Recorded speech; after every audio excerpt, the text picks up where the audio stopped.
Hi everyone, a very warm welcome to everyone in this today's session.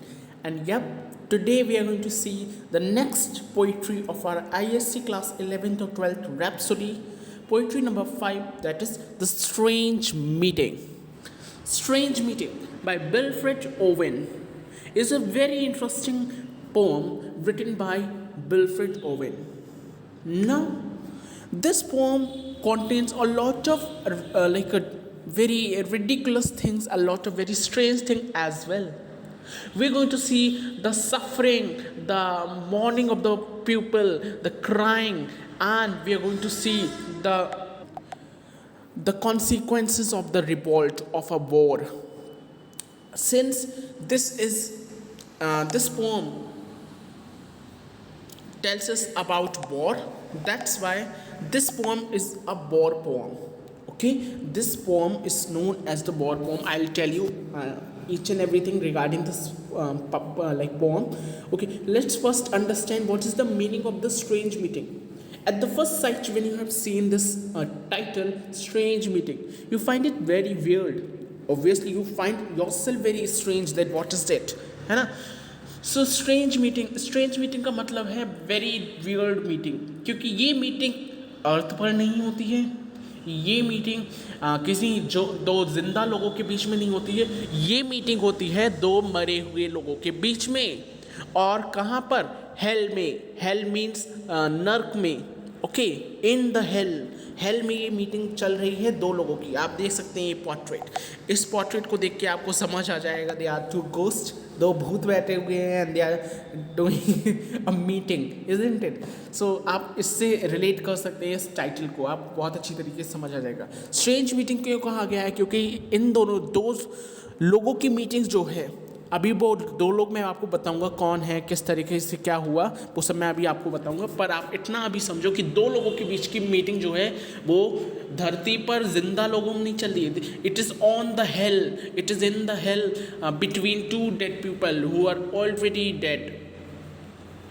Okay, जो पहले से ही मर चुके हैं. तो स्ट्रेंज मीटिंग इस चीज़ को कहा गया है. स्ट्रेंज मीटिंग मतलब बहुत ही वियर्ड मीटिंग, बहुत स्ट्रेंज, अपने आप में स्ट्रेंज मीटिंग, क्योंकि ये मीटिंग जिंदा लोगों के बीच में नहीं चल रही, ये मरे हुए लोगों के बीच में चल रही है. कहाँ पे? हेल में. ओके, मीटिंग कैसी? कोई क्या एग्रीमेंट साइन हो रहा है? नहीं. मीटिंग का मतलब है यहाँ पे वो दोनों मिले हैं. कहाँ पर? हेल में मिले हैं. और दोनों एक दूसरे की कौन है? एनेमी हैं. They both are their enemy. दोनों ने एक दूसरे को मारा है. Okay, next this is, let's see about Wilfred Owen first. Okay, let's see about Wilfred Owen first, who is the poet of this poem. So this is Wilfred Owen. Wilfred Owen's full name was Wilfred Edward Salter Owen. He was an English poet and soldier. ये खुद में एक soldier थे. Okay, ये खुद में एक soldier थे. And he was slain in action on 4 November 1918. कब ही स्लेन हो गए थे? In 4 November 1918. 1918 मतलब ड्यूरिंग फर्स्ट वर्ल्ड वॉर. ठीक है, ड्यूरिंग फर्स्ट वर्ल्ड वॉर इनकी मौत हो गई थी. A week before the war ends means first world war के ख़त्म होने से एक हफ्ते पहले, मतलब 7 दिन पहले ही इनकी मौत हो गई थी. ओके, फर्स्ट वर्ल्ड वॉर के ख़त्म होने से एक हफ्ते पहले ही ये मर चुके थे at the age of 25 age. Okay, I hope you are understood this thing. ये हैं Wilfred Owen, you could see over है, and he himself is a soldier. ये एक सोल्जर है. Okay, now let's see about the poem. So first of all, Strange Meeting. This poem, क्योंकि मैंने अभी कहा था कि जो पोइट है वो खुद में एक सोल्जर है, तो ऑब्वियसली वो फर्स्ट वर्ल्ड वॉर में लड़ रहा है. ठीक है, और वो अपने एक्सपीरियंस को लिख रहा है. वो लड़ भी रहा है और अपने एक्सपीरियंस को वो बता भी रहा है. ओके, वो बता रहा है अपने एक्सपीरियंस को, और उसके एक्सपीरियंस को उसके बताए हुए एक्सपीरियंस को लिख दिया गया है एक पेपर पे. ओके, और उसे पोएम का रूप दे दिया गया है. तो क्योंकि ये सब सिस्टम किया गया है, तो इसीलिए इस पोएम को हम क्या कहते हैं? This poem is known as the war poem. इस पोएम को हम, ऐसी पोएम्स को हम क्या कहते हैं, एक वॉर पोएम कहते हैं. Okay, these types of poems are known as the war poem, और you could say complex war poem. Okay, आप इसे कॉम्प्लेक्स, पूरा नाम लिखिए, इसे कॉम्प्लेक्स वॉर पोएम कह रहे हैं.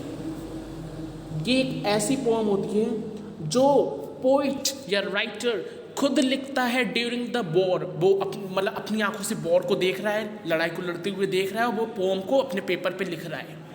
यही होता है war poem.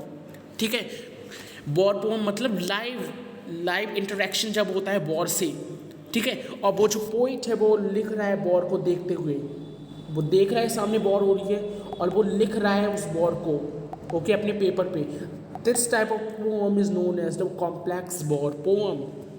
I hope this is clear to you. Okay, and this poem is having a new thing for you, that is a heroic. So this was our first thing. Okay, ये complex war poem है. Next thing हमारी है, this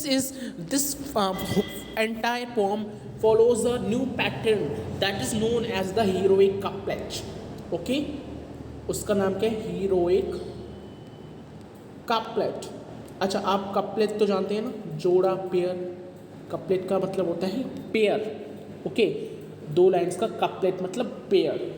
सो और heroic का मतलब क्या होता है, हीरोइक का मतलब होता है एक रिदमिक फॉर्म में चलना, एक रिदम को फॉलो करते हुए चलना.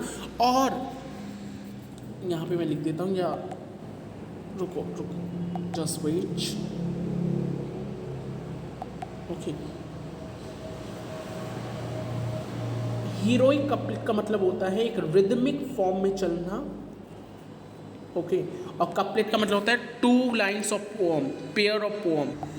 कपलेट मतलब the 2 pairs of line, 2 pairs of, you could say 2 pairs of line. Okay, आप कह सकते हैं लाइन के 2 पेयर जो हैं वो जब मिल जाते हैं, जो उनमें एलिट्रेशन आता है. Alliteration is a figure of speech, you all know. Alliteration की वजह से they both are known as the couplet. Okay, जैसे कि आप इसमें पढ़ेंगे bless then hell then hall hell, इस तरीके से जो 2 कपलेट बन रहे हैं. ओके, उससे ही हम क्या कहते हैं, हीरोइक कपलेट. और इसमें हीरोइक का मतलब होता है कि एक आयम्बिक पेंटामीटर को ये फॉलो कर रहा है. Iambic pentameter you all no, I hope मैंने बता रखा है what is an iambic pentameter. Iambic pentameter क्या होता है,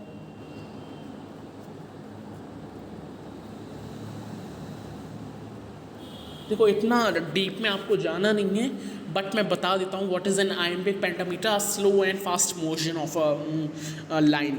देखो, एक लाइन में आप बहुत ज़्यादा स्लो बोल रहे हैं, एक लाइन में आपको बहुत हार्श दिख रहा है, एक लाइन सॉफ्ट जा रही है, एक लाइन हार्ड जा रही है, एक लाइन सॉफ्ट हार्ड. इस तरीके के मोशन को हम कहते हैं आयम्बिक पेंटामीटर. ठीक है, I hope you are clear with this thing. Okay, ये होता है हमारा आयम्बिक पेंटामीटर. और आपको समझ आया what is a war poem. War poem क्या है, जब एक ऑथर, जब एक पोइट बेसिकली वो अपने मतलब वो खुद को इंटरेक्ट कर रहा है वॉर में, वो खुद देख रहा है अपनी आंखों से किस तरीके से वॉर चल रही है, और वो अपने पेन और पेपर पे लिख देता है, उसे हम वॉर पोएम कहते हैं. अब सबसे बड़ी बात तो ये है कि इन्होंने, जो विल्फ्रेड रोबिन है, इन्होंने इस पोएम को बना तो दिया था, बट इन्होंने पब्लिश नहीं कर पाए थे बिकॉज इनकी वॉर में मौत हो गई थी. ही was a soldier. Okay, Wilfred Owen जो है वो खुद एक सोल्जर हैं, जैसे कि मैंने अभी बताया, खुद एक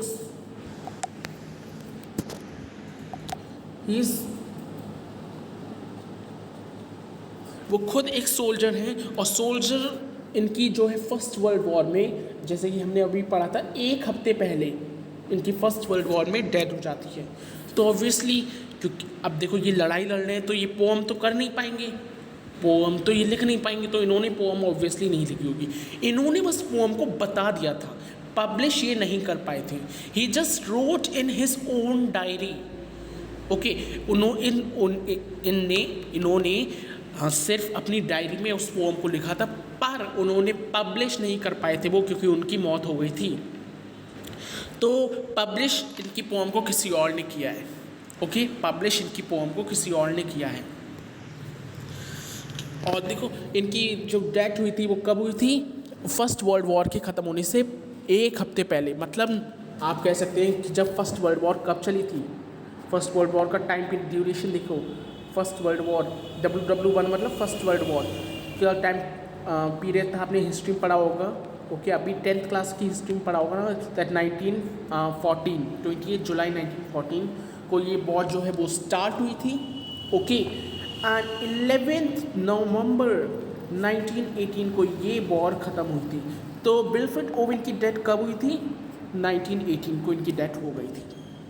okay just a week before the war ends, means आप कह सकते हैं जब 11 नवंबर को वॉर ख़त्म हुई थी और एक हफ्ते पहले विल्फ्रेड ओवेन की डेथ हो गई थी, तो आप कह सकते हैं समवेयर 4 नवंबर को इनकी डेथ हो गई थी। ओके 4 नवंबर 1918 को इनकी डेथ हो गई थी। और कितने साल के थे ये, 25 ईयर्स ओल्ड थे। Means you could say 25 years old is it a life, है ना, it is not a life, 25 years old it's too young. Okay पर इन्होंने अपनी लाइफ को दे दिया था for his nation. Okay so that's a very good thing. Now strange meeting पे आते हैं। अब हमने इनके बारे में बात तो काफ़ी कर ली है। Okay I hope I have told you every like important point, and yeah there is one most important figure of speech has been used, that is irony. Okay जहाँ पे आयरनी आ जाती है वहाँ पे ऑब्वियसली अपने आप ही इम्पोर्टेंस बढ़ जाती है, क्योंकि आयरनी इज़ वेरी इंपॉर्टेंट। एक मिनट ये हटा देते हैं। Okay so here the poet Wilfred Owen has used irony, he has used satire, irony. Okay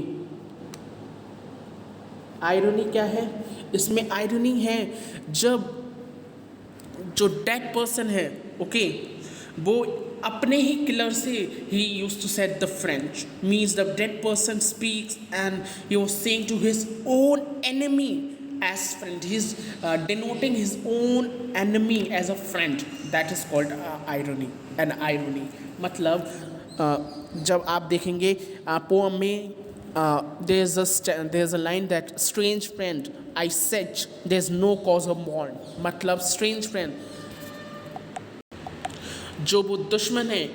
okay जो पोइट है वो अपने ही दुश्मन से कह रहा है कि स्ट्रेंज फ्रेंड लिसन फ्रेंड, यहाँ पे कोई भी कॉज नहीं है, यहाँ पे कोई भी रीज़न नहीं है तुम्हें रोने का, तुम्हें दर्द होने का, क्योंकि अब तुम मर चुके हो।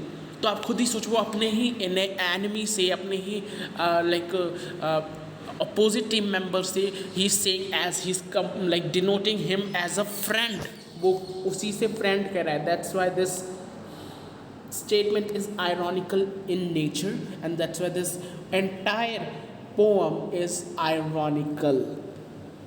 I hope now you're clear with this thing. Okay next now ये वॉर चल किन किन के बीच में रही है, एक्चुअली ये वॉर चली है ब्रिटिशर्स एंड जर्मन्स के बीच में। ओके जर्मन एंड ब्रिटिशर्स के बीच में चल रही है। तो जो हमारे पोइट हैं Wilfred Owen, he is a German person, he is a Britisher, he is from England. Okay जो विल्फ्रेड ओवेन है वो इंग्लैंड से हैं। ओके और उनका जो अपोजिट एंटी मेंबर है, जो उनका एंटी मेंबर है वो है लाइक इंग्लैंड से। ओके सो ये तो दोनों जो वॉर हैं वो चल रही हैं इंग्लैंड एंड ब्रिटिश, दो लोगों sorry England and like this Germany. Okay दोनों के बीच में चल रही है एंड इसलिए this whole entire poem is ironical in nature, क्योंकि जो जर्मन सोल्जर है वो ब्रिटिश सोल्जर को as a brother, as a strange friend denote करता है। ओके जो जर्मन सोल्जर है वो ब्रिटिश सोल्जर को as a strange friend, as a like you could say as a brother, he denoted, he addressed him. That's why this entire poem is ironical in nature. Okay, I hope you are clear with this thing. So let's start and let's discuss about the poem. Okay, now let's see about the poem. जैसे कि मैंने अभी सब कुछ बता ही दिया है pome के बारे में कि ये जो स्ट्रेंज मीटिंग है, it deals with the atrocities of World War First atrocities का मतलब होता है the you could say the physical injury और the violence you could say. Okay, जो स्ट्रेंज मीटिंग है वो फर्स्ट वर्ल्ड वॉर के बॉयलेंस को बताती है, फर्स्ट वर्ल्ड वॉर के तबाही को बताती है कि कितना ज़्यादा मतलब there was a very physical injuries were there and mental traumas were also there. Okay, physical injuries के साथ साथ मेंटल ट्रॉमा भी वहाँ पे हुआ था काफ़ी लोगों को in the first world war. Now the poem was written somewhere in 1918, जैसे कि मैंने बताया 1918 में लिखी गई है, बट उसे पब्लिश किया गया था 1919 में। जैसे कि मैंने बताया अभी कि ओवन ने इसे पब्लिश नहीं किया था, ओवन ने बस इसे लिख दिया था, पब्लिश किसी और ने किया था, बट एक साल बाद मीन्स 1919 में आफ्टर द ओवेंस डेथ, क्योंकि वेल्फ्रेड ओवन की डेथ हो गई थी because he was a soldier, और सोल्जर की उधर डेथ हो गई थी because due to first world war. Okay, the poem is narrated by a soldier, किसके थ्रू नरेट की गई है, एक सोल्जर के थ्रू नरेट की गई है यहाँ पर, जो कि कहाँ जा रहा है, जो कि जा रहा है एक अंडरवर्ल्ड में, एक अंडरवर्ल्ड मीन्स हेल में, अंडरवर्ल्ड यहाँ पे हेल से डिनोट करा गया है, हेल में जा रहा है to escape the hell of the battlefield and there he meets the enemy soldier he has killed the one day before. वो एक अंडरग्राउंड गैरेज में जा रहे हैं, ये कुछ से एक टनल में जा रहा है, एक बहुत ही डल टनल है अपने आप को वॉर से बचाने के लिए। ओके, अपने आप को वॉर से बचाने के लिए डल टनल में जा रहा है, पर उसे ये नहीं पता है कि वो मर चुका है, मतलब this is a very strange thing. Okay, और इसीलिए इस चीज़ को स्ट्रेंज मीटिंग कहा गया है, क्योंकि जो पोइट है वो मर चुका है पर उसे पता ही नहीं कि वो मर चुका है। एक दूसरा एक्सपेक्ट, बहुत ही इम्पॉर्टेंट एक्सपेक्ट ये होता है, इसे स्ट्रेंज मीटिंग क्यों कहा गया है, क्योंकि इन दोनों की मीटिंग कहाँ होती है, हेल में होती है, इसलिए इस पोएम का टाइटल है स्ट्रेंज मीटिंग। ओके, अब पोइट को पता ही नहीं है कि वो मर चुका है, वो एक टनल से जा रहा है, उसे लग रहा है कि मैं टनल से जा रहा हूँ, उधर उसने देखे थे कुछ मरे हुए लोग। ओके, उसने 2-3 मरे हुए लोग देखे, तो he is thinking that he is saved now, but उसे ये नहीं पता कि अब वो मर चुका है and this tunnel is nothing but the hell, ये कुछ नहीं है, एक हेल है। And that's why the poem has been described as one of the Owen's most haunting, see here, most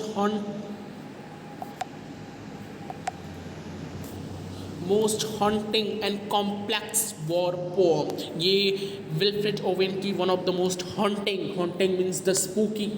okay, क्योंकि जब आप इस पोम को पढ़ेंगे तो आपको अपने आप में एक डर लगेगा कि oh my God, this was the condition, this was the pathetic condition of the soldiers. Okay, और एक कॉम्प्लेक्स वॉर पोम है क्योंकि इसे किसने लिखा है, उस सोल्जर ने ही लिखा है। ठीक है, Wilfred oven was a soldier, that's why he wrote this war। He told his own experience in the war। He himself told that the war itself is a hell, it itself is a hell, it is a very worst thing in the life that we should commit। Now let's start the poem। Okay, let's see the poem and let's discuss about the line by line explanation of the poem as well। So let's see, let's start the poem। It seemed that out of battle I escaped down some profound tunnel, dull tunnel long since scooped। मतलब अब poet कहना चाह रहे हैं कि it seem that out of battle I escaped, मतलब मुझे लगता है कि मैं बैटल से भाग आया हूँ, मुझे लगता है कि मैं बैटल से भाग आया हूँ। Okay, I escaped means I escaped from the battle। I means मुझे लग रहा है कि जो बैटल है उससे मैं भाग आया हूँ। Down some profound dull tunnel long since scooped, which is a very down means down into a deep dark tunnel। Down some profound का मतलब होता है हमारा बहुत deep, very deep। Okay, and dull means the dark, gloomy, है ना, बहुत ही dark tunnel में से long since scooped means from the tunnel, from the very down tunnel I have came out. Okay, तो यहाँ पे इस लाइन का मतलब है, जो पोइट हैं वो कहना चाहते हैं कि मुझे लगता है कि मैं बैटल से, मैं लड़ाई से, मैं युद्ध से भाग आया हूँ। I came out from the battle. अभी पोइट को पता नहीं कि उसकी मौत हो चुकी है, ठीक है। पोइट नहीं जानता कि he has dead now. Poet ये समझ रहा है कि मैं अभी ज़िंदा हूँ और मैं उस लड़ाई से भाग आया हूँ। किसके थ्रू? एक डल टनल के थ्रू, एक टनल के थ्रू मैं भाग आया हूँ। और वो टनल क्या है? The tunnel personifies the hell. वो किससे पर्सनिफाई कर रही है? हेल को पर्सनिफाई कर रही है। ओके,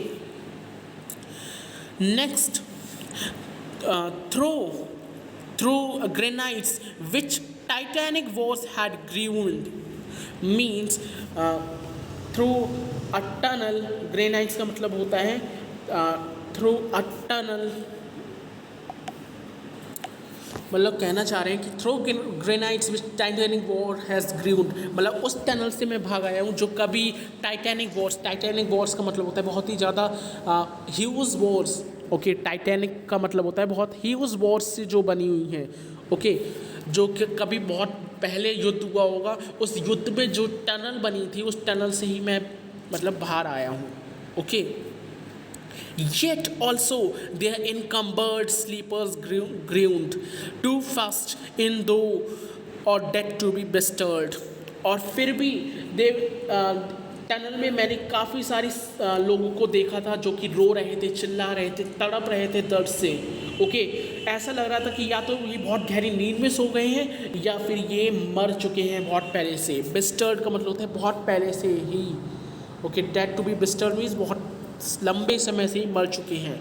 मतलब ऐसा लग रहा था जब मैं उस टनल में गया था तो मैंने देखा था there was a lot of people who was suffering, who was crying, mourning, okay, very badly. और कुछ तो ऐसा लग रहा था जैसे कि वो बहुत लंबी नींद में सो गए या फिर वो ऐसा लग रहा था मर ही गए हैं, क्योंकि मैंने जब उन लोगों को हिलाया था तो वो हिल ही नहीं रहे थे, वो जग ही नहीं रहे थे। वो लोग ऐसा लग रहा था कि बहुत साल से मरे हुए हैं। Okay, then I probed them. Now अब जो पोइट है वो कहता है then as I probe them one sprang up and started. और जैसे ही मैंने एक को एग्जामिन किया, प्रॉप्ट का मतलब होता है एग्जामिन, एग्जामिन का मतलब चेक करना। जैसे ही मैंने एक को हिलाया, एक को मतलब हाथ से हिलाया, वो काफ़ी सारे सोल्जर्स को जो पहले से मरे हुए हैं उन्हें हिला रहा था पर कोई भी जग नहीं रहा था। तो पोइट ने कहा था कि ऐसा लग रहा है कि जैसे कि ये बहुत साल से मर चुके हैं। पर जैसे ही उसने दूसरे एक और सोल्जर को हिलाया, प्रॉप्ट मीन्स हिलाना, उसे एग्जामिन किया, ओके, वैसे ही वो स्प्रैंक अप का मतलब होता है बहुत तेज़ी से एकदम से वो उठ गया। ओके, स्प्रैंक का मतलब होता है एकदम से जंप कर जाना। वो उठ गया और started with piteous recognition in fixed eyes. और वो मुझे देखने लगा और ऐसा लग रहा था जैसे कि वो मुझे जानता हो, उसने मुझे देखा हो। The piteous recognition in fixed eyes का मतलब कि जैसे कि उसे मतलब वो मुझे जानता हो, वो ऐसे देख रहा था जैसे वो मुझे जानता हो। Okay, next he said lifting distressful hands as if to bless, and by his smile I knew that sullen hell। Now the poet says, और जो वो पोइट है, ओके, जो मतलब वो जो पर्सन था जो एकदम से उठा था, उसने अपना हाथ उठाया और मुझे ब्लेस करने लगा। मतलब ऐसा लग रहा था जैसे कि वो मुझे ब्लेस करने जा रहा था। ओके, वो क्यों ब्लेस कर रहा है? वो ब्लेस इसलिए कर रहा है क्योंकि वो जो पोइट है विल्फ्रेड ओवेन जो है वो अब हेल में है। ओके, इसलिए जो दूसरा पोइट है, जो उसका एंटी पोइट है, जो उसके सिर पे हाथ रखने वाला है, वो उसे मतलब ब्लेस कर रहा था, उसे उसके सिर पे हाथ रख रहा था। Okay, and by his smile I knew that sullen hello. और उसकी स्माइल से, स्माइल मतलब उसकी जो डेड स्माइल है, उसकी बिल्कुल मरी हुई स्माइल से, डेड स्माइल का मतलब बहुत ज़्यादा स्पूकी स्माइल, खतरनाक वाली स्माइल। ओके, उसकी स्माइल से मुझे समझ आया कि मैं मर चुका हूँ। And I am now in a sullen hello. Sullen का मतलब होता है बहुत dark. Okay, the meaning of sullen means dark. I am in a dark like hell। Okay, dark hall, sorry. उसकी जब स्माइल मैंने देखी तो मुझे लगा कि मैं एक डार्क हॉल में हूँ, एक बहुत बड़ा हॉल है जिसमें मैं हूँ। Okay, and by his dead smile I knew we stood in hell. Okay, पहले तो वो सिंपल सा हंसा था, तब उसे लग रहा था कि हम लोग हॉल में हैं। नेक्स्ट उसकी जब डेड स्माइल, जब उसकी बहुत ज़्यादा मरी हुई स्माइल देखी पोइट ने, तो उसे समझ आया कि मैं कहाँ पे हूँ, एक हेल में हूँ, and now I am dead, मैं मर चुका हूँ। ओके, फिर से समझेंगे इस स्टैंजा को। पोइट को ये नहीं पता है कि वो मर चुका है, तो वो कहता है कि ऐसा लगता है कि मैं वॉर से भाग आया हूँ, मैं बच गया हूँ वॉर से, फर्स्ट वर्ल्ड वॉर से मैं बच चुका हूँ, मैं भाग आया हूँ एक बहुत ही डार्क डल टनल में। एक टनल है जिसमें से वो गुजर के गया है। ओके, उस टनल में ऐसे लगता है कि टनल, द पोइट कहता है कि ऐसा लगता है टनल तब क्राफ्ट की गई है, तब क्राफ्ट मतलब तब बनाई गई है जब बहुत बड़ी बड़ी वॉर्स हुई थी पहले, जब बहुत बड़ी बड़ी टाइटैनिक वॉर्स का होता है ह्यूज वॉर्स। ओके, टाइटैनिक का मतलब होता है ह्यूज वॉर्स, जब बहुत ज़्यादा बड़ी बड़ी वॉर्स हुई थी, ऐसा लगता है तब उस समय पे इस टनल को क्राफ्ट किया गया था, इस टनल को बनाया गया था। ओके, और उस टनल, वो टनल बिल्कुल खाली नहीं थी, उस टनल में भी मैंने लोगों को चिल्लाते कराहते, ओके, दर्द से कराहते सफ़र करते देखा है। ओके, और कुछ तो ऐसे लग रहे थे जैसे कि वो लोग मर चुके हैं, बिल्कुल हिल ही नहीं रहे थे। ओके, कुछ जो मतलब वहाँ पे पर्सन थे, they were as like motionless as they were died, ऐसे लग रहे थे जैसे कि वो मर चुकी हैं। तभी मैंने एक को हिलाया, एक को एग्जामिन करना चाहा, हिलाया, प्रॉम्प्ट का मतलब होता है एग्जामिन करना। जैसे ही मैंने उसे एग्जामिन करना चाहा, वो एकदम से उठ पड़ा। ओके, स्प्रैंग का मतलब एकदम जंप करके वो उठ पड़ा और मेरी तरफ देखने लगा बहुत ही ज़्यादा पिटियस आई से, पिटियस रिकग्निशन, जैसे कि वो मुझे जानता हो। वो बहुत ज़्यादा दयालुपन से, बहुत ज़्यादा दया से, ओके, वो मुझे देखने लगा और ऐसा लग रहा था जैसे कि वो मुझे पहचानता हो, वो मुझे जानता हो। ओके, और उसने अपने हाथों को, डिस्ट्रेसफुल हैंड्स मतलब उसने अपने मतलब उसने बहुत ही सैडली, बहुत ही ज़्यादा दुखी से उसने अपने हाथों को मेरी सिर पे रखा और मुझे ब्लेस किया। ओके, और फिर he smile a very lifeless smile, वो बहुत ही लाइफलेस स्माइल हंसा था, मतलब ऐसी स्माइल जो बिल्कुल बेकार स्माइल वो हंस रहा था मेरी तरफ। और उसकी स्माइल को देख के मुझे समझ आ गया था कि now I am in a sullen hall, मैं एक बहुत बड़े से हॉल में हूँ। ओके, बहुत ही सलन का मतलब होता है डार्क हॉल में हूँ, एक मर्की हॉल में हूँ मैं। ओके, नेक्स्ट पोइट कहते हैं by his dead smile I knew we stood in hell, और उसकी डेड स्माइल, उसकी लाइफलेस स्माइल को देखते हुए मुझे लगा कि हम लोग अब किस में हैं, मतलब मैं किस में हूँ, एक हेल में हूँ, एक नर्क में हूँ। Okay, I hope now you are clear with this thing. Next poet says that with 1,000 fears that Vision's face was grained, yet no blood reached there from the upper ground. और poet कहता है कि अगर तुम उसके face को देखोगे, वो जो पर्सन है जिससे वो मिला है, उसका जो दुश्मन है, एक्चुअली वो उसका दुश्मन है जैसे कि मैंने बताया, तो वो अपने दुश्मन से जब मिला तो उसने कहा था कि जब तुम उसके फेस को देखोगे तो तुम्हें उसके फेस में हर तरह का दर्द दिखाई देगा। ओके, हर तरह का तुम डर देख सकते हो उसके फेस पर, जबकि उसके फेस पे कोई भी ब्लड नहीं था, कोई भी जो है बैटल का वहाँ पे वॉयलेंस नहीं आ रहा था। ओके, मतलब पोइट कहना चाह रहे हैं कि जब तुम उसके फेस पे देखोगे, ओके, तो तुम्हें हर तरीके का डर उसके फेस पे दिखाई देगा। इवन ऊपर जो लड़ाई हो रही है ओके, ऊपर लड़ाई हो रही है, नीचे हॉल है। ओके, नीचे हॉल का मतलब नीचे जो टनल है उसे हॉल कहा गया है। Okay, tunnel is been personified as a hall. Okay, it is symbolize as a hall. Okay, तो वो जो हॉल है उसमें पोइट कहता है कि ऊपर लड़ाई हो रही है, पर सबसे स्ट्रेंज बात यह है कि नीचे हॉल में एक भी ब्लड का स्पॉट नहीं आ रहा है, ब्लड बिल्कुल नहीं आ रहा है। ओके, ऊपर लड़ाई हो रही है और नीचे जो है कोई भी ब्लड की एक बूंद भी नहीं आ रही है। ओके, तभी पोइट कहते हैं एंड नो गन्स थम्ड और डाउन द फ्लूज मेट मॉन, मतलब और ना ही किसी गन की आवाज़ आ रही है। Okay, and no guns thumped means the sound of the gun. Okay, ना ही किसी गन की साउंड आ रही है और ना ही कोई भी जो चिमनी है उसका धुआं आ रहा है।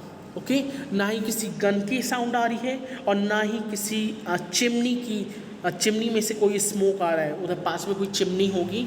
ओके, तो इसलिए यहाँ पे कहा गया है कि ना ही किसी गन की आवाज़ आ रही है, क्योंकि वहाँ पे वॉर है चल रही है, तो obviously there a lot of sounds, guns की साउंड होंगी, तोपों की साउंड होंगी, बहुत सारी चीज़ों की साउंड होती है ना।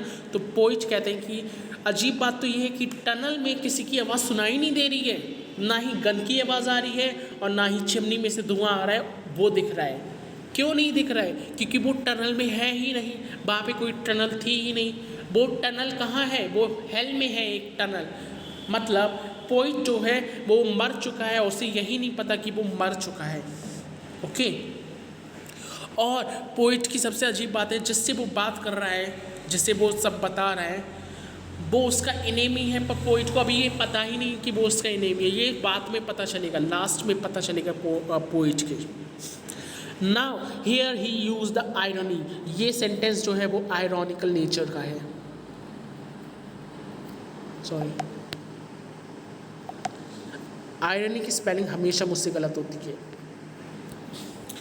ओके, आयरनी है यहाँ पे। अब क्या आयरनी है? Strange friend I said here is no cause to mourn. अब मैंने एक अपने ही दुश्मन से कहा, क्योंकि मैं अपने दुश्मन के साथ था। ओके, पर मुझे ये पता नहीं है कि वो मेरा ही दुश्मन है, मतलब मैं अपने ही दुश्मन के साथ था, पर मुझे पता ही नहीं है कि वो मेरा दुश्मन था। ओके, मैंने जिसे मारा था एक दिन पहले वो ही मतलब इंसान था, मुझे पता ही नहीं था। ओके, वो कहता है स्ट्रेंज फ्रेंड आई सेड, मैंने कहा स्ट्रेंज फ्रेंड यहाँ पे कोई मतलब नहीं बनता तुम्हें रोने का, चिल्लाने का, क्योंकि अब हम लोग कहाँ पे हैं? अब हम लोग हेल में हैं। Okay, non said that other save the under years. Non मतलब नहीं बनता, फिर जो वो सोल्जर है, जो उसका दुश्मन है, वो कहता है कि कोई मतलब नहीं बनता। क्या तुम्हें पता नहीं है कि हमने कई सारे साल को बर्बाद कर दिया है? ओके, पोइट 25 ईयर्स पे मर गए थे, तो आप खुद ही सोचो 25 years isn't a year for death. Okay, अभी तक पोइट ने कुछ ज़्यादा किया भी नहीं था, कुछ देखा भी नहीं था, है ना। तो इसलिए जो ये पोइट है वो कहता है कि कोई मतलब नहीं बनता रोने का। तो मैं पता नहीं है कि हमने कितने ज़्यादा साल बर्बाद कर दिए इस लड़ाई में। ओके, क्या तुम्हें पता नहीं कि मैंने कितने साल इस लड़ाई में बर्बाद कर दिए हैं, इस युद्ध में बर्बाद कर दिए हैं। Okay, the hopelessness and that's why, मेरे अंदर अब कोई भी होप नहीं है। आई एम टोटली होपलेसनेस, मैं होपलेसनेस हूँ। ओके, मेरे अंदर कोई होप बची ही नहीं है, क्योंकि मैंने अपने सारे सालों को बर्बाद कर दिया है। Okay, what ever hope is yours was my life also. I went hunting wild after the wildest beauty in the world. Now, poet कहते हैं कि whatever hope is yours was my life also. मतलब जो जैसे तुम्हारी hope, मतलब जैसे मैं होपलेस हूँ, वैसे ही तुम भी होपलेस होगे, क्योंकि तुमने भी मेरे साथ अपने कई सारे सालों को बर्बाद कर दिया है। देखो, दोनों पोइट अप्रॉक्सीमेटली मतलब एक ही साल के हैं। ओके, ज़्यादा डिफरेंस नहीं है दोनों में। तो वो जो स्ट्रेंज फ्रेंड है, मतलब वो जो एंटी एनिमी है विल्फ्रेड ओवेन का, वो कहता है कि फ्रेंड तुम भी मेरे साथ दुखी होगे, क्योंकि तुमने भी अपने कई सारे सालों को बर्बाद कर दिया है। ओके, तुमने भी अपने कई सारे सालों को बर्बाद कर दिया है। Next he said that I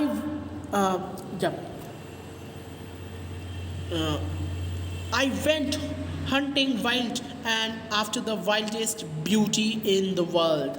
Now the poet says कि I went hunting wild after the wildest beauty in the world. मतलब मैं इस दुनिया में सबसे ज़्यादा ब्यूटीफुल चीज़ को देखने आया था. मैं इस दुनिया की सबसे ज़्यादा ब्यूटीफुल चीज़ को सर्च करने आया था. Okay. And now after the wildest beauty in the world, मतलब मैं अब इस दुनिया की सबसे ज़्यादा ब्यूटीफुल चीज़ को देखने आया था, उसे सर्च करने आया था.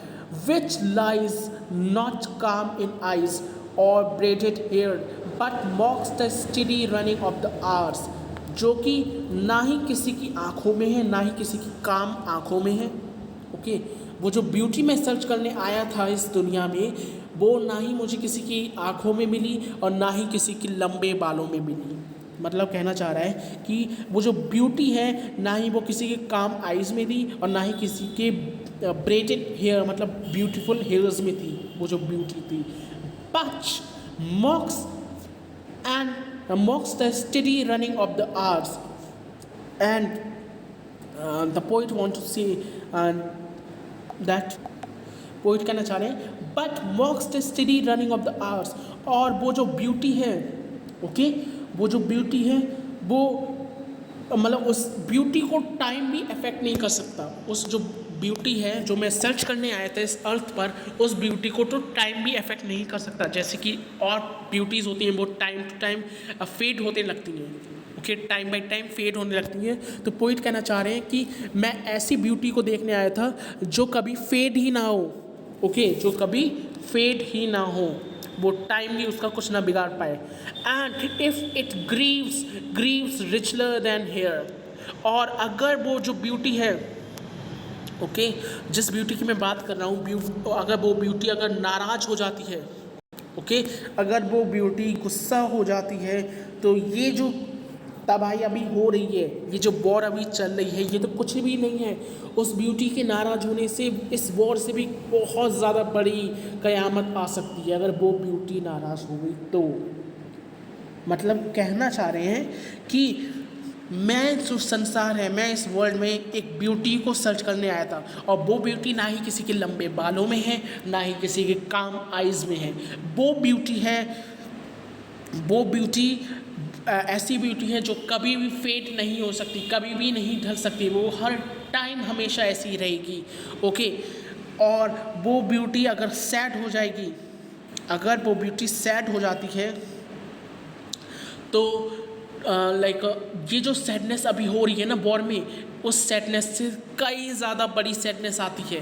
अगर जिस ब्यूटी की मैं बात कर रहा हूँ, किस ब्यूटी की बात कर रहे हैं वो हम आगे देखेंगे किस ब्यूटी की यहाँ पे बात चल रही है. सोल्जर कहते हैं कि मैं उस ब्यूटी की बात कर रहा हूँ, अगर वो नाराज़ हो गई तो ये जो वॉर से ये जो तबाही फैली है, इससे कई ज़्यादा बड़ी तबाही फैलेगी. Okay. I hope now this is clear to you. Now the poet says, for by me glee might many men have loved. अब now poet regret करता है. Now the dead soldier है वो regret करता है और कहता है कि अगर मैं मरा नहीं होता तो मैं काफ़ी सारे लोगों को, मतलब मैं एफर्ट करता बहुत सारे लोगों को खुश करने के लिए. ओके. और उन्हें एक इन्जॉयबल लाइफ देता, एक इन्जॉय करने वाली लाइफ देता. ओके. मतलब पोइट कहना चाह रहे हैं कि अगर मैं मरा नहीं होता तो काफ़ी सारे लोगों को मैं खुश कर पाता. Okay. End of my weeping something that something had been left. End of my weeping something had been left. और अगर मैं दुखी होता, ओके, अगर मैं दुखी होता तो बहुत सारे लोग दुखी होते. ओके. बहुत सारे लोग भी सैड होते. Which must die now and which is, जो चीज़ अब मर चुकी है मेरे साथ. मतलब कहना चाह रहे हैं कि अगर मैं खुश होता तो बहुत सारे लोग खुश होते. ओके. और अगर मैं ज़िंदा होता तो मैं इस वॉर को हटाने की कोशिश करता. ओके. मैं इस वॉर को कम करने की कोशिश करता. और अगर मैं मर गया हूँ तो काफ़ी सारे लोग दुखी हैं क्योंकि वो वॉर अभी तक चल ही रही है. ओके. जो कि अब मर चुके हैं, जो होप थी वो अब मर चुकी है मेरे साथ. नेक्स्ट, अब पोइट यहाँ पे बहुत ही इंपॉर्टेंट चीज़ कहता है.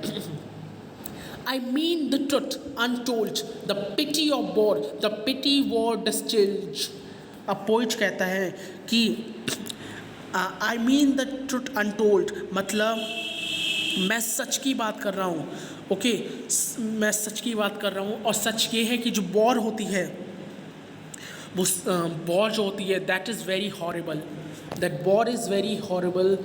Okay, the pity of war, the pity war distilled, मतलब जो वॉर होती है वो तो हॉरिबल होती ही है, बट जब वो ख़त्म हो जाती है तो उससे भी ज़्यादा हॉरिबल कॉन्सिक्वेंसेस, उससे भी ज़्यादा हॉरिबल इफेक्ट उसके रह जाते हैं। आप अभी भी देखिए हिरोशिमा एंड नागासाकी, मैं दोबारा एग्जांपल देना चाहूँगा उसका। ओके, वॉर हो गई है, बट कितने ज़्यादा लोगों की कंडीशन आप अभी भी देख सकते हैं। They were suffering from such a genetic, such a very like dangerous genetic disease. आप अभी देखिए यूक्रेन की कंडीशन देखिए, the condition is very pathetic. Okay, आप अभी जो ये वॉर चल रही है किसमें, अभी ये जो वॉर चल रही है इसमें कंडीशन देख लीजिए। ओके, सो पोइट कहना चाह रहे हैं, आई एम वेरी सॉरी, मतलब पोइट कहना चाह रहे हैं कि कोई भी वॉर के इफेक्ट के बारे में नहीं बताता है, जो वॉर का सच है उसके बारे में कोई भी नहीं बोलता है। वॉर हो तो जाती है, पर वॉर के बाद के जो कॉन्सिक्वेंसेज होते हैं, जो रिजल्ट्स होते हैं, that terrifies us, that horrifies us. Okay, next the poet want to say, now men will go content with what we spoiled। और क्योंकि अब पोइट कहना चाह रहे हैं क्योंकि मैं तो मर चुका हूँ। ओके, मैं तो मर चुका हूँ, तो लोगों को मैं तो बता नहीं सकता, I can not tell the people कि कितनी ज़्यादा हॉरिबल होती है वॉर। ओके, कितनी ज़्यादा हॉरिबल होती है वॉर, पर जो जीता है, जिसकी जिसकी कंट्री जीती है, वो तो बहुत खुशी मना रहे होंगे।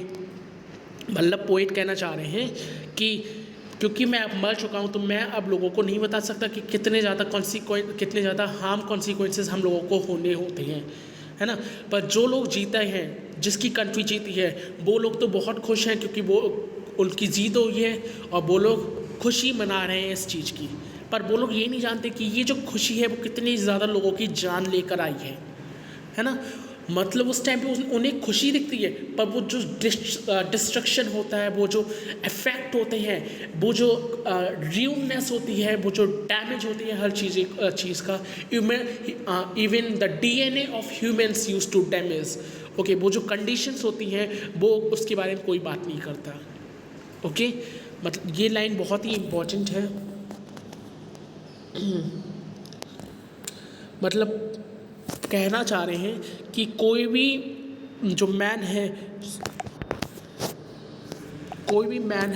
वो उसके बाद के कॉन्सिक्वेंसेस को तो देख लेता है कि हमारी जो कंट्री है वो जीत गई है, पर वो कैसे जीती है, कितनी चीज़ें उसने लॉस की हैं, कितना डिस्ट्रक्शन करा है, वो कोई भी बात नहीं करता उसके ऊपर। और discontent boil bloody and be spilled, और जो अनहैप्पी और एंग्री पीपल होते हैं, ओके, जिन्हें मतलब कंटेंट नहीं होते हैं, those who are not content, मतलब जो सेटिस्फाइड नहीं होते हैं, अनसेटिस्फाइड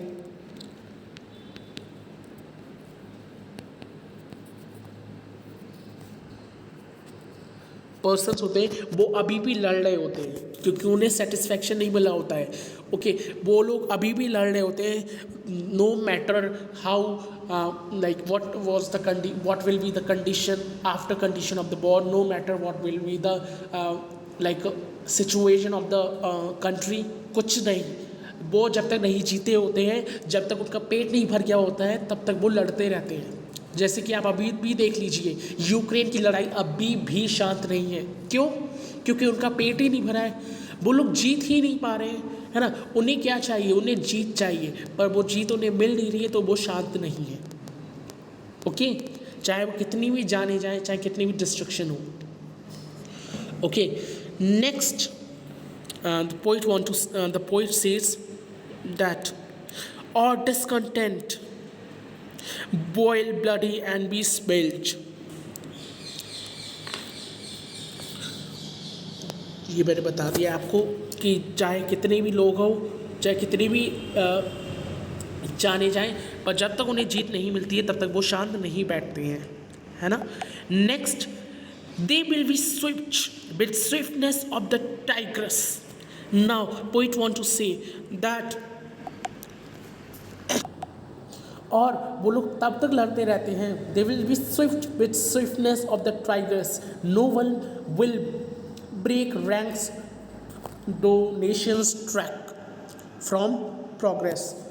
और वो लोग तब तक लड़ते रहते हैं जब तक उनमें से किसी एक की जीत ना हो जाती नहीं हो जाए, वो तब तक चलते रहेंगे, तब तक लड़ते रहेंगे। और सबसे ज़्यादा मतलब बात तो ये है, सबसे ज़्यादा इम्पॉर्टेंट बात तो ये है कि कोई भी गवर्नमेंट के अगेंस्ट नहीं जाता है, कोई भी हमारे गवर्नमेंट के अगेंस्ट नहीं जाता है, चाहे कितना भी नेशन बर्बाद हो जाए, कितनी भी तबाही आ जाए सॉरी, कोई भी नेशन के, कोई भी लाइक हमारे गवर्नमेंट के अगेंस्ट नहीं जाता है, चाहे कितना भी there is a ruin of country. No one will break donation track from progress. मतलब चाहे कितना भी हमारा देश पीछे चला जाए, जो प्रोग्रेस का ट्रैक है, चाहे कितना भी पीछे चला जाए हमारा नेशन, पर कोई भी गवर्नमेंट के अगेंस्ट नहीं जाएगा। ये सब कौन करवाता है?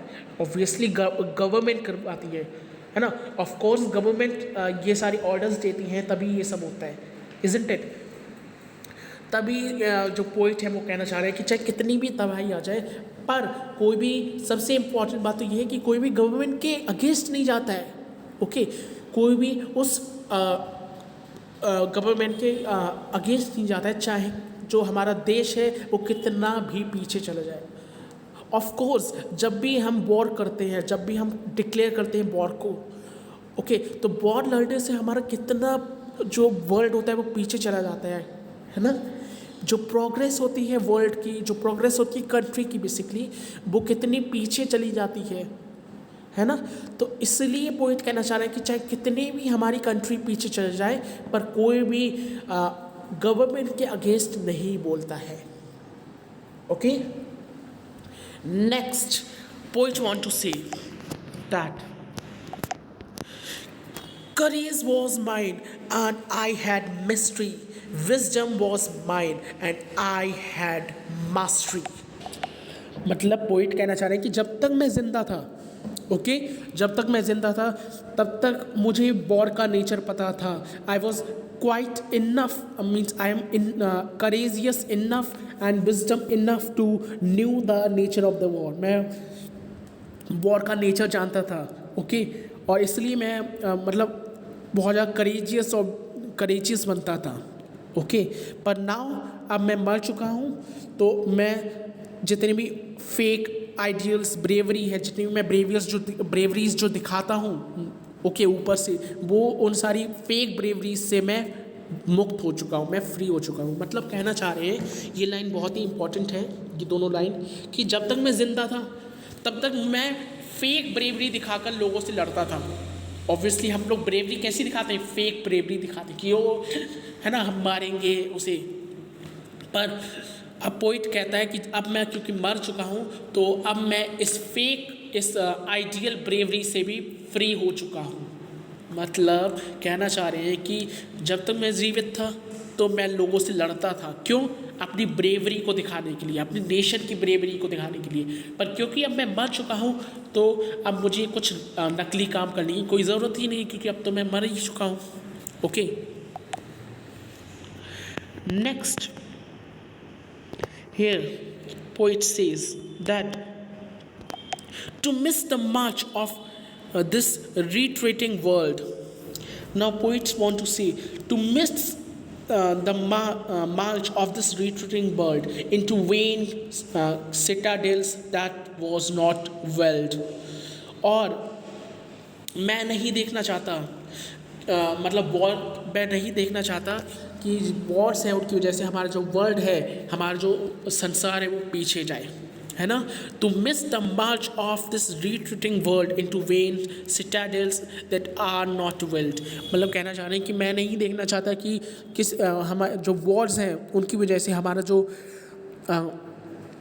टाइम है वो पीछे चला जाए।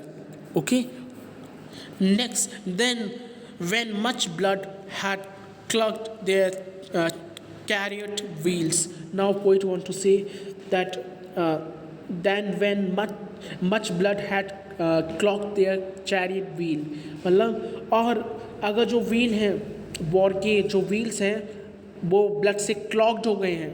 ओके, अगर जो व्हील्स हैं वो ब्लड से क्लॉग्ड हो गए हैं, then I would go up and wash them from sweet wells. तो मैं जाऊंगा और मैं उसे प्योर वाटर से साफ कर दूंगा। मतलब कहना चाह रहे हैं कि अगर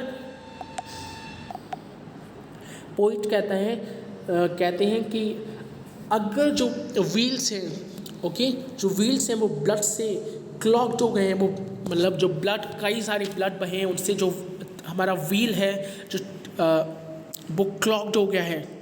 ओके, तो मैं जाऊंगा उसे क्लीन वाटर से साफ कर दूंगा। अगर हमारे व्हीकल के जो व्हील हैं वो क्लॉग्ड हो गए हैं, वो मतलब जाम हो गए हैं ब्लड की वजह से, तो मैं उसे प्योर वाटर से साफ़ कर दूंगा। मतलब कहना चाह रहे हैं सिंपल सा कि मैं जो सिचुएशन ये है इसको काम करने की कोशिश करूंगा। मैं सरकार को समझाऊंगा, मैं गवर्नमेंट को समझाऊंगा कि हमें एक पीस को रखना चाहिए, हमें ऑल ओवर द वर्ल्ड हमें पीस रखनी चाहिए।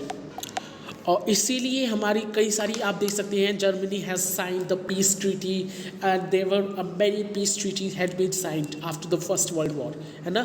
फर्स्ट वर्ल्ड वॉर में जर्मनी है उसने पीस ट्रीटी को साइन कर दिया था। इसीलिए क्यों कहना चाह रहे हैं पोइट कि अगर जो वॉर है वो नहीं रुकी तो मैं चाहूँगा गवर्नमेंट को समझाऊंगा कि वॉर को लड़ने से कुछ नहीं होने वाला। मैं इसके साइड इफ़ेक्ट्स को बताऊंगा कि what are the side effects of the war. Okay, then even with truths that lie too deep for taint, I would have pruned my spirit without stint। Now poet want to say, if even with truth that lie too deep for taint, I would have poured my spirit without stint। मतलब मैं सब कुछ करने को तैयार हूँ। Okay, मैं सब कुछ करने को तैयार हूँ वॉर को रोकने के लिए एक्सेप्ट फाइटिंग। मैं फाइटिंग नहीं कर सकता, मैं वॉर में पार्ट नहीं ले सकता, पार्टिसिपेट मैं नहीं कर सकता वॉर में। मैं बाकी सब कुछ करने के लिए तैयार हूँ, किसी भी तरीके से वॉर को पीस मतलब उसे शांत कराने के लिए तैयार हूँ, but I can not take part in the war. मैं वॉर में पार्ट नहीं ले सकता, but not through wounds, not on the case of war। Now poet want to say that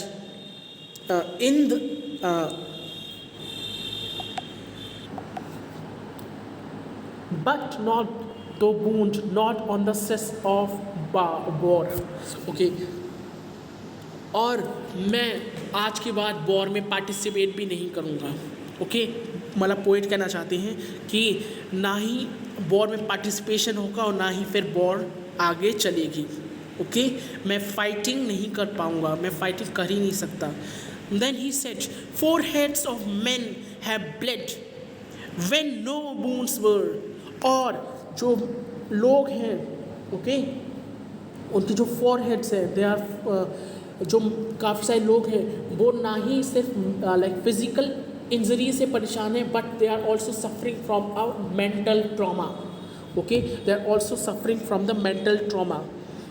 okay, मतलब कहना चाह रहे हैं कि जो लोग फिजिकली इल नहीं हैं, जिनके फिजिकली वुंड्स नहीं हैं, जिन्हें कोई चोट नहीं आई है फिजिकली, ओके, तो वो मेंटली ट्रॉमा से परेशान है। ओके, ज़रूरी नहीं है कि वॉर में उन्हें फिजिकल चोट नहीं आई है तो उन्हें कुछ हुआ ही नहीं है। They can have the mental trauma, they can have the mental problem over their mind as well। Okay, now this thing is clear to you, I hope। Okay, foreheads of man have bled where no wound were, मतलब चाहे उनके सिर पे चोट नहीं लगी हो, चाहे उनके माइंड मतलब चाहे उनके शरीर पे कोई चोट नहीं लगी हो, पर वो लोग मेंटल ट्रॉमा से परेशान हैं, they are very bottled with their mental trauma. अब इन लाइन्स में पोइट जो है वो बताते हैं, ओके, इन लाइन्स में जो पोइट है वो बताते हैं कि मतलब वो अपना इंट्रोडक्शन देते हैं कि कौन है जिससे तुम इतनी देर से बात कर रहे हो, वो आखिर है कौन।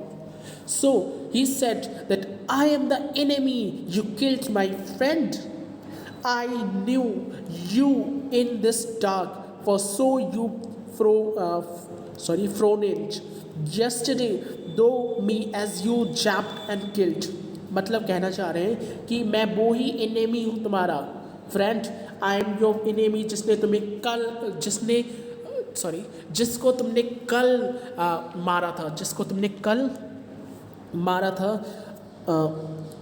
आई knew you in this dark for you like I am the enemy you killed my friend, I know you in this dark for so you fraud, मतलब कहना चाह रहे हैं मैं तुम्हारा वो ही एनिमी हूँ फ्रेंड जिसको तुमने कल अंधेरे में मारा था, ओके, जिसको तुमने कल अंधेरे में मारा था, और तुमने आज ऐसा ही एक्सप्रेशन बनाया है जैसे कि कल तुमने मुझे मारते हुए चाकू मतलब मेरे पेट में चाकू मारते हुए तुमने एक्सप्रेशन बनाया था, तुमने आज भी सेम एक्सप्रेशन ऐसा ही बनाया है जैसे कि कल तुमने बनाया था, ओके।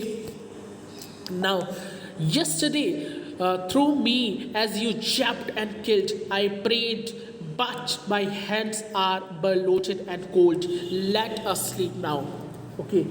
कल तुमने मुझे जब मारा था, ओके, कल जब तुमने मुझे मारा था, एज यू जैब्ड एंड किल्ड, कल तुमने जैसे एक्सप्रेशन बनाई थी, जैब का मतलब जब तुमने ऐसे हंसे थे, अपने जैब को इस तरीके से फैलाया था, ऐसे ही तुमने आज भी अपने जैब को, अपने जबड़े को इस तरीके से फैलाया है, ओके। तुमने आज भी ऐसे ही एक्सप्रेशंस बनाए हैं जैसे कल मुझे मारते समय बनाए थे, okay. I prayed but my hands were loaded and cold, अब पोइट कहते हैं कि मैंने तुम्हें रोकने की कोशिश की थी, आई पैरी मतलब I tried to stop you, मैंने तुम्हें रोकने की कोशिश करी थी, पर बहुत ज़्यादा ठंड होने की वजह से मेरे जो हाथ थे वो आप कह सकते हैं कोल्ड हो गए थे, वो नम हो गए थे, ओके, वो मूव नहीं हो पा रहे थे, तो इसलिए मैं तुम्हें नहीं मार पाया था, ओके।